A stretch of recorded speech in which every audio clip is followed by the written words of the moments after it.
శివపురాణం నవమాస్వం యమ యశ్వతస్వని శనీశ్వరుల సూర్యుడి సంతానం. వారిలోని వైవస్వతుడి కొడుకు సుతన్యుడు. ఇతని నుంచే సూర్యవంశం విస్తరించింది. రాముడు లవకుశుల దాకా అఖండంగా సాగింది.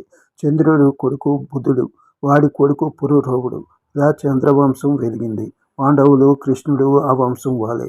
బ్రహ్మ కొడుకు వశిష్ఠుడు, ఆయన కొడుకు శక్తి, అతని కొడుకు పరసారుడు, వాడి బిడ్డడే వేదవ్యాసుడు. వేదాలను విభజించాడు. భరత ఇతిహాసం రాశాడు. అష్టదశ పురాణాలు రాశాడు. బ్రహ్మసూత్రాలు చెప్పాడు.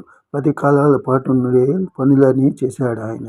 మధుకైటపులు ఒకానొక ప్రళయ వేళ పటపత్రసాయి అయిన శ్రీమన్నారాయణుని చెవుల నుంచి మధుకైటపులు అనే 2 రాక్షసులు పుట్టి సముద్రం అంతా తిరిగి వేసి విష్ణు నాభి కమలమును బట్టి తపస్సులో ఉన్న బ్రహ్మను చూశారు. సంభాషణానంతరంగా రాక్షసులు పద్మాసుని తమకిచ్చి బ్రహ్మను పారిపోమన్నారు. బ్రహ్మ పరశక్తిని స్మరించాడు. ఆమె దయ వల్ల విష్ణువుని నిద్ర నుండి లేచాడు.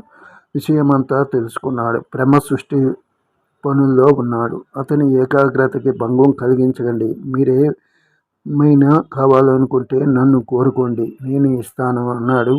రాక్షసుల మధుకైటపుల మాట వినలేదు. మాకు నువ్విచ్చేదేమిటి వరాలు? నీకేమైనా కావాలంటే మమ్మల్ని అడుక్కో, అవేవో మేమే నీ ముఖాన పారేస్తాం అన్నారు ఆ రాక్షసు. స్థితికర్త కదా శ్రీహరి ఏమాత్రమూ ఆవేశపడలేదు. మధుకైటపులు మాట్లాడడం అయ్యాక మృదువుగా నవ్వుతూ, నిజమే, మీరంతటి గొప్పవాళ్ళే, ఒప్పుకుంటున్నాను. అయితే మరి మాట తప్పకుండా నేను కోరిన వరం ఇవ్వండి అని అడిగాడు. అడుక్కోమన్నారా మకారులు. శుభం, మీరిద్దరూ